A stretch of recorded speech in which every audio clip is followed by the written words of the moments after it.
Blog Talk Radio.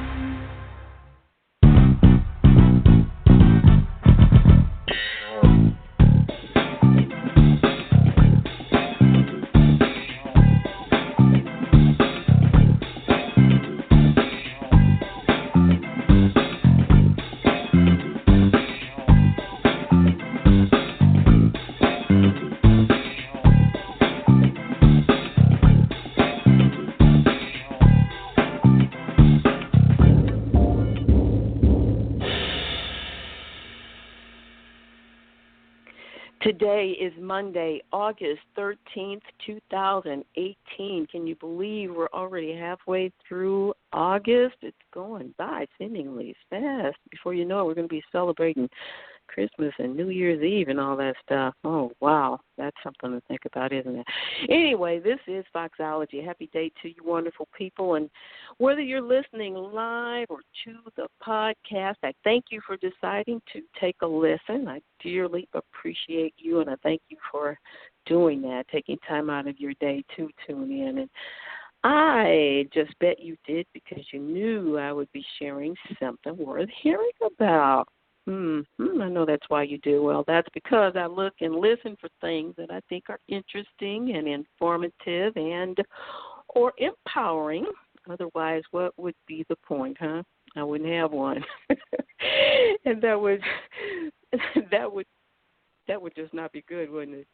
Well, I look for things that I think will help us do more thinking, growing, expanding, and laugh and talk and smile. So with that being said, sit back and stay a while because my guest today is truly inspiring. She is someone I hold in high regard both personally and professionally. She is full of wisdom and wit, and you know what? She decided to put some of that in a book, From Conception to Confusion, where she shares the highlights and humor of being a mom. And I'm excited to have her. She's Julie Davidson. Welcome to the Foxology Spotlight. Well, Silver, you always make me feel so welcome, and you make me look good. And I feel like I should just be much more polished than I feel at this particular moment. But so it is. So thank you for having me. Oh, I really you're appreciate welcome. that. All of it is so absolutely true. I don't have to make up anything I say about you, and you know that.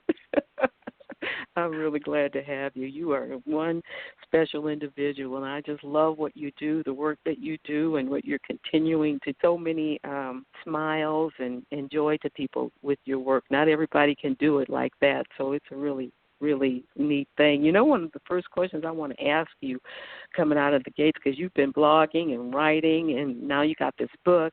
Were you always a writer? Have you always been a writer? In my head.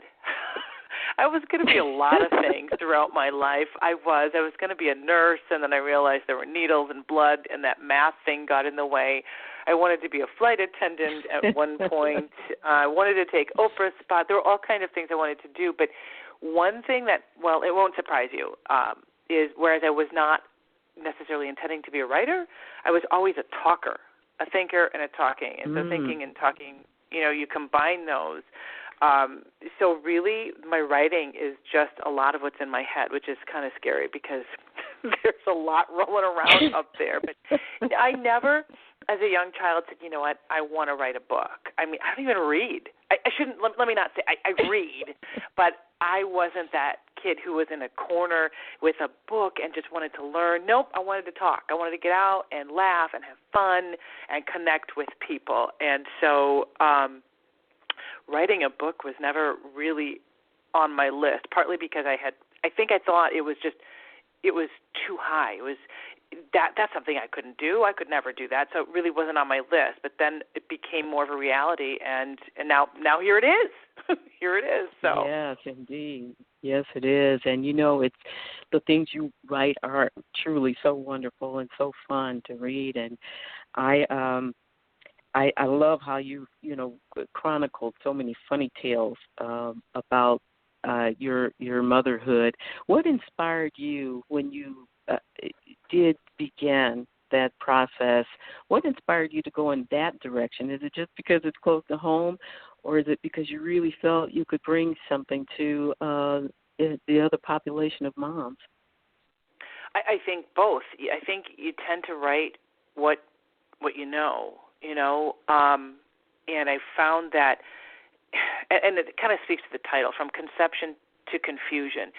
I knew how it was going to be before I had kids. We were going to puree their food. They were going to go to this type of school. They'd be walking at this age. And all of that goes out the door because life never unfolds in the way that you prepare for. It just doesn't.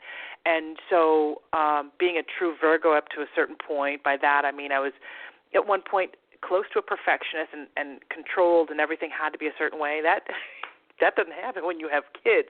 It just doesn't work like that. And so I found myself really overwhelmed and like, why are you crying? It's 2 a.m. Who cries because they wet their pants? That type of thing. And so I just, the whole idea that this was not going the way I wanted to, and for me to realize it's going the way it's supposed to go.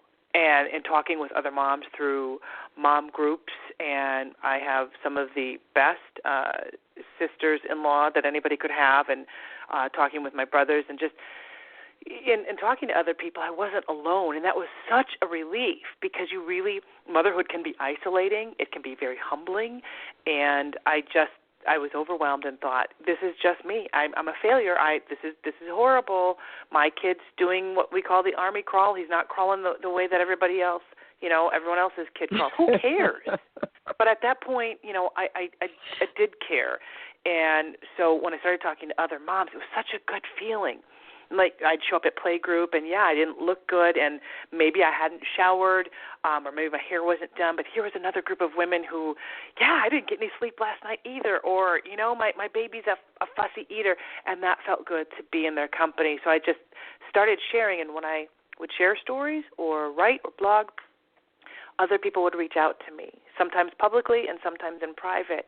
And they would say, that's how I feel. And I thought I was the only one. So I find that very interesting for all the millions of people that are in this, in this world, or billions or whatever, that we think that no one else is going through what we're going through. And maybe they don't do it the same way we do, but I can now tell you we're all going through this on one level or another together.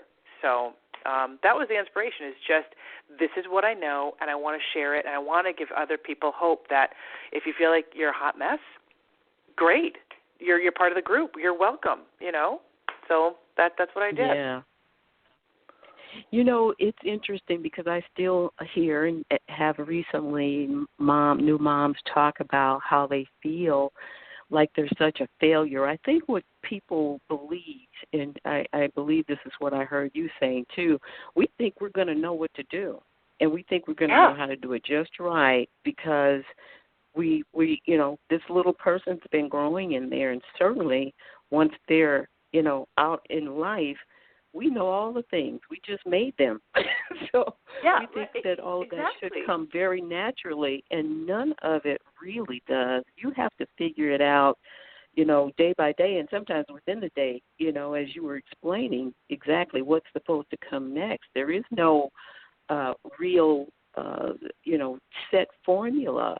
Every little situation is going to be different, and I think that it's pointing that out and reminding new moms that really is the case. There is no, you just gotta truck it. You just gotta go through it and do everything you can to help yourself. What I'm glad that you did mention though was the groups and the having an opportunity to share, so everybody knows that the only one that's struggling through this. And I guess one of the things I love about your title, Julie, is that you said from conception to confusion.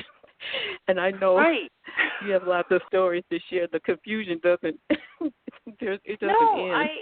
It doesn't end. It doesn't. And most people would say, well, I'd like a book from conception to first year, or first year until preschool. It would be a nice, neat little category. And I cannot tell you how many times. I have teenagers now, and believe it or not, 14 and almost 16. And I'm still confused. That I think I have all of these photos that come across with this look of what? And I just think, and I'm kind of over it because, again, when I first got in this, I'm college educated, for goodness sake. I babysat. I have older siblings to talk to about this. I know what I'm doing. And, yeah, and I mean, there's a general thing that, yes, you have to clothe and feed them, but within that or beyond that, you just don't know how it's going to unfold. Are you going to have a child that has some eating concerns? So, that might be it. Or maybe there's financial stress, or maybe you switch jobs. So there's a whole backdrop to life that affects how you are going to parent. And you just have to keep reminding yourself you're doing the best you can. If you're not doing the best you can, well, that's another issue. I think some of us, many of us have those moments too where, okay, that was a parenting fail, and I knew it going in, but I thought I could maybe get away with it, and I didn't. But yeah, there's I'm still confused. I have teenagers. I will say that the teenage years. And first, I want to say that I never put my attempt is to never put my children in a bad light. This is a reflection of me and maybe my shortcomings or what I would see as possible failures. So it's never about making fun or poking fun at my husband or my children. But with teenagers, I honestly think they're like toddlers, but in their teen years. They're becoming more independent, and there's some pushing back. And what I'm trying to do now is, that's a whole other book or a series, but is think about, how was I at that age? And that's actually frightening. Right. That's really frightening. So, yeah. The confusion You know what I'm continues. wondering? Yeah. You tell such humorous stories, and we're going to get to that in just a few minutes. But you tell such humorous stories. I am wondering, do your boys think you're funny? No. Nope. I was pretty certain you were going to say that. So I think they think that I think I'm funny, and they hear that I'm funny. But when it's your mom and you're a teenager, it's not funny. I try and do the new dances. I mean, I don't do it out in public, but they'll come in and they'll say, "Look at this dance," and I'll do it, and they shake their head. That's not cool, Or I've tried to rap before. We do a little, freestyle competition. No, they don't think I'm funny, and that's okay. My husband will kind of laugh at my jokes, and he even says, "I've known you forever, or for so long." He said, "I just, that he's used to it," and that's fine as long as they love and respect me. For the most part, I'm good with that. And maybe when I'm older, they will think I'm funny. But you know what? I'm a certain age; they're a different age, so our humor is probably a little different. So we'll see. Right. Yeah. Well. Yeah. Well, the rest of the world thinks so. I know that I think so. I know I've got. I think my favorite funny story from you is when when little guys have to go to the bathroom with their mommy. I'll never forget that story when you told it. And so your little guy is in the potty with you, and all of a sudden he realizes that your anatomy is different than his, and he wonders where your part of the anatomy is that's helping you get that job done. I never grew a penis. I never grew a penis, and I think they were, and then they were like, "Wait a minute, you're peeing out of your butt?" And I'm thinking, "Oh man, this is," and those stalls, they're kind of open, so they're crawling around. You don't want them to touch the floor, and then people can hear you, like, "Yeah, show your kid your penis, Mom." Well, I don't have one, so I'm working on it. So luckily, it was funny that you mentioned the bath. I know, potty humor, and people might think that's inappropriate. Well, you know what? But here's the thing. I talk about what happens to everybody, or most of us as parents. I'm just not too embarrassed at this point to talk about it. But it's funny you mentioned bathroom use, because the other day we walked past a public restroom, or one of them had to use a restroom, and I had to smile because obviously at 14 and 15 they can go in the men's room by themselves. But when they're younger, there's an age clearly, Silver, where they're not going in with me. They can't go in with me, and I can't go in with them. And so what I would do is I'd send them in the bathroom in a public place, and I would, in those large, echoey public bathrooms, as they walked in, I would say, "And if there's any weirdos in there, you just tell them your mom's standing outside of the door with all kind of crazy."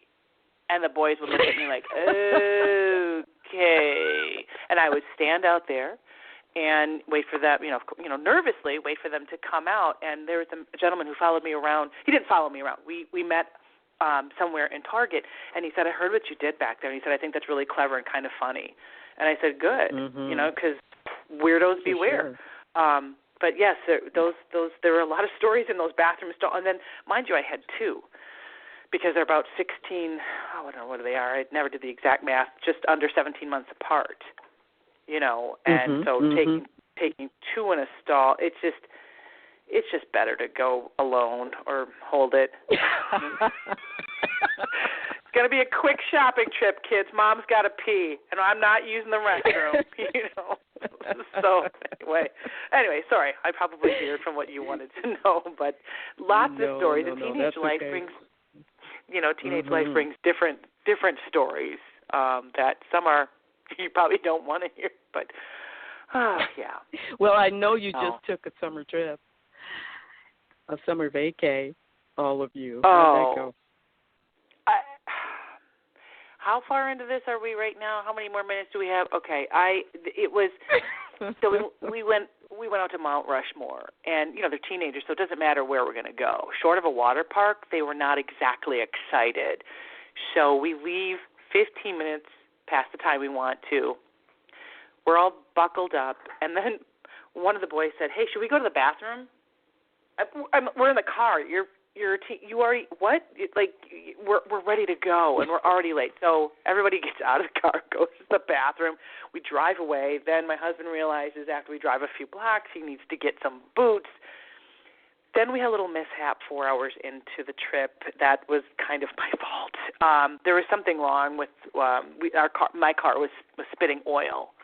Somebody didn't push the dipstick down the day before when the oil was changed. It just, roadside fiasco. Get to our first night destination. They're overbooked, even though we pre-booked the hotel. Have to keep driving for another hour. It was just kind of nonstop.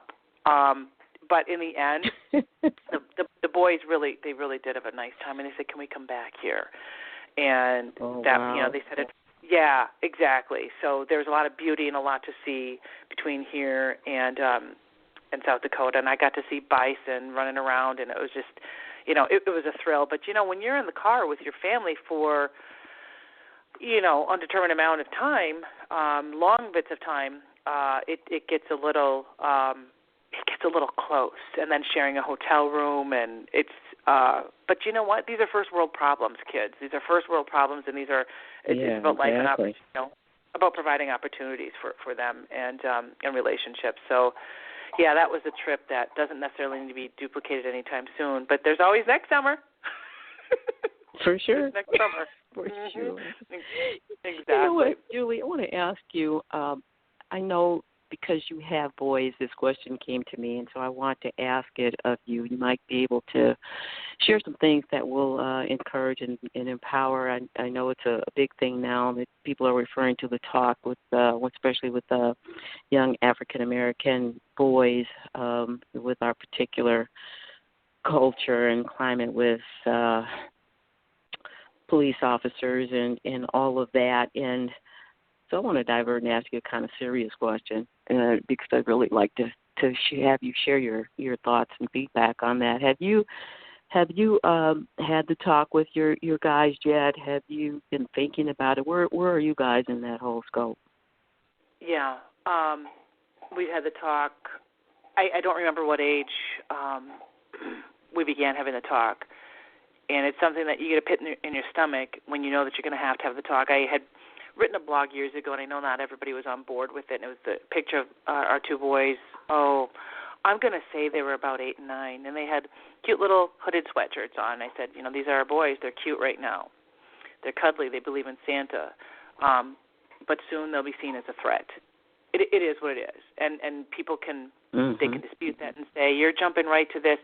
I've been this color. My husband's been his color as long as we've been around.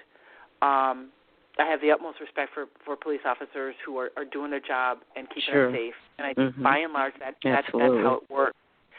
I also reside in the country's, 1, 2, and 3 for segregated housing You know, and so to answer your question, we have had the talk. We continue to have the talk.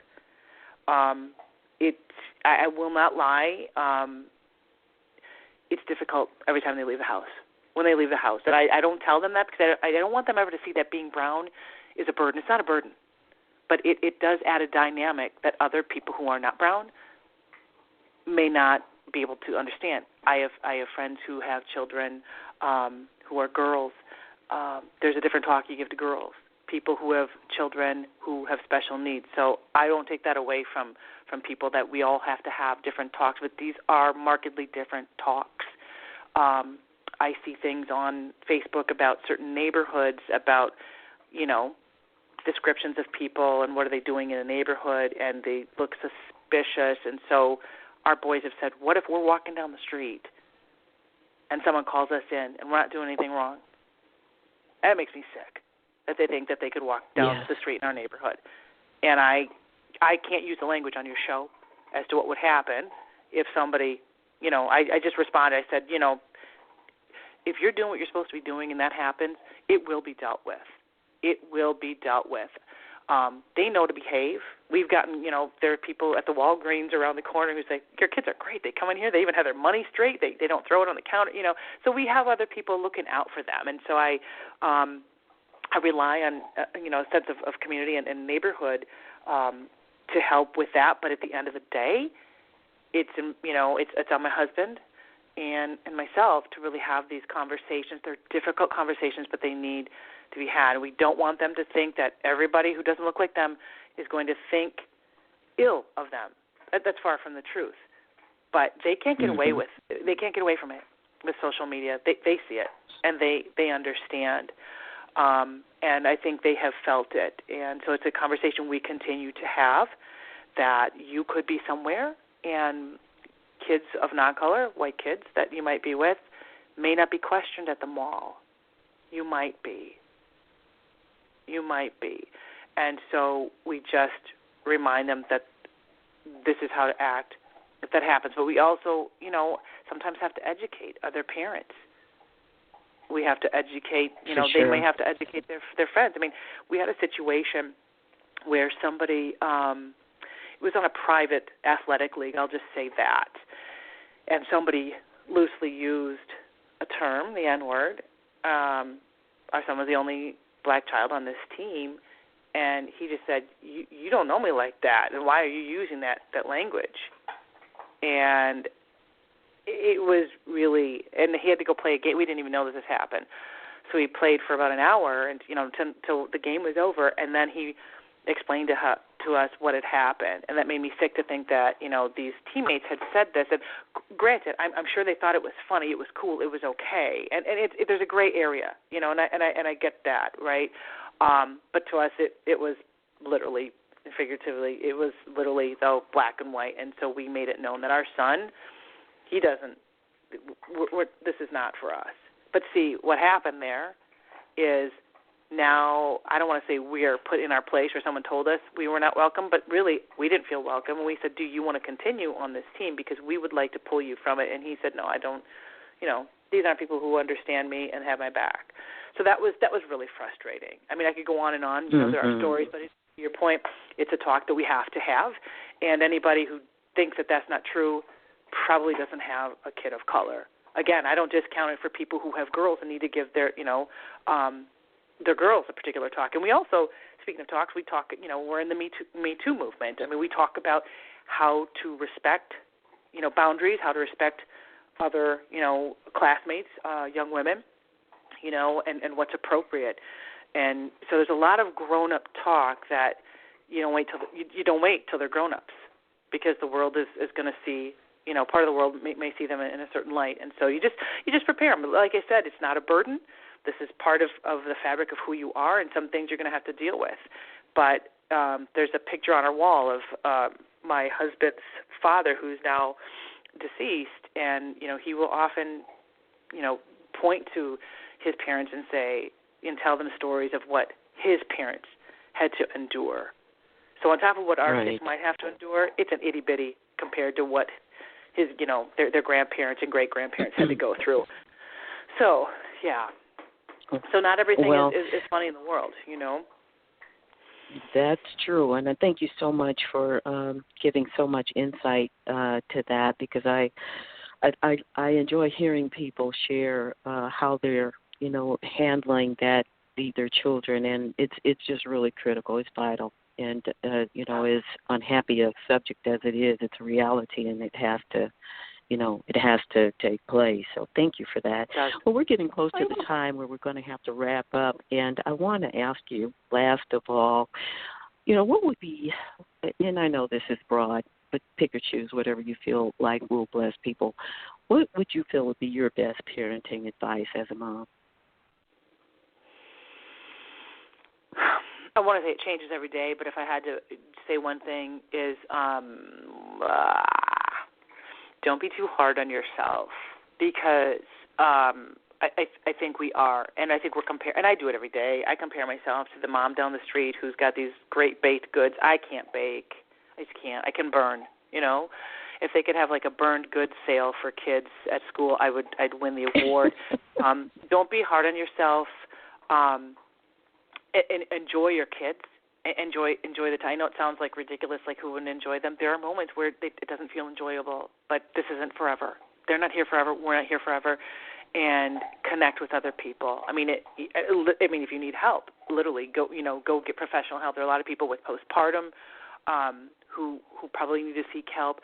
But I'm thinking also too, just in terms of reach out to other moms. It's so enlightening, and it's such a relief. But I think overall, you're doing the best you can, and you're gonna be okay. You're gonna be good. So that's great advice, Julie. Great advice. Thank you so much for being here. I'd like for you to tell people where they can find your book. I listed Amazon, but I know it's in Barnes and Noble. And if there's any other information you can share also about where you're blogging now and any of that, would you go ahead and share that with us? Oh, sure. Amazon.com. Also, select Barnes & Noble. And, of course, if they don't have them in store, Barnes & Noble is happy to order the books for people. Also, Target Online, and you can find me on Facebook at Funny Mommy on Facebook. And my blog is smoothmommydj.com. So I'm all over the place. Yes, you are, and I thank you for being in this place today. I really enjoyed talking to you. You are truly an inspiration, and as I said, you are somebody I hold in high regard both personally and professionally. I'm going to look forward to talking to you again soon, because I am going to reach out to you after the show. But thank you for taking the time today. It was certainly very inspiring, very informative, and I think enlightening, too, for a lot of people. So thank you very much. Oh, and thank you. Always a pleasure. But we will talk soon. Absolutely. Enjoy the rest of your day. Thanks, Silver. You too. Okay. Bye now. And I want to thank all of you, too, for joining in with me today. It's always a pleasure to know you're on board, that you decided to peek your ears and hear what's going on here in Foxology. Well, I also want to encourage you, while I do have a few seconds left, to share this show with your social media friends. I got a lot of shows, a lot of podcasts, a great menu of different people from different walks of life, from kinds of myriad of subjects, topics, and conversations that I know can offer you further enlightenment and empowerment. A lot of things very interesting, informative, both personal life and in business. So check that out when you have a few minutes. And again, it would just delight me to know that you shared the information about Foxology on some of your social media platforms as well. So until the next time, I hope you have the most amazing day. Be good, be blessed, be awesome.